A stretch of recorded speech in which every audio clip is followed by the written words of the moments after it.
ಓದಿದ್ದನ್ನು ಪುನರಾವರ್ತನೆ ಮಾಡುತ್ತೇನೆ. ಸಹಪಾಠಿಗಳ ಜೊತೆ ಚರ್ಚಿಸುತ್ತೇನೆ. ಶಿಕ್ಷಕರಿಗೆ ಸಂಶಯ ನಿವಾರಣೆ ಮಾಡಿಕೊಳ್ಳುತ್ತೇನೆ. ನಿರಂತರ ಅಭ್ಯಾಸ ಮಾಡುತ್ತಾ ಪಾಠ ಹೇಳಿಕೊಟ್ಟ ಗುರುಗಳಿಗೆ, ಜನ್ಮ ಕೊಟ್ಟಂತ ತಂದೆ ತಾಯಿಗಳಿಗೆ, ಸಮಾಜಕ್ಕೆ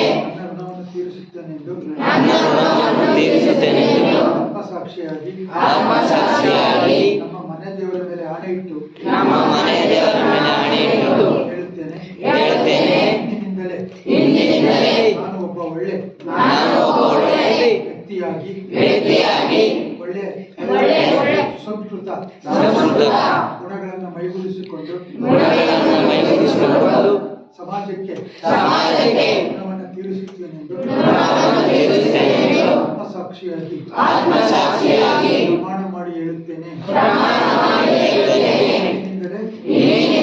ಶುರು ಮಾಡುತ್ತೇನೆ. ಜೈ ಹಿಂದ್, ಜೈ ಕರ್ನಾಟಕ.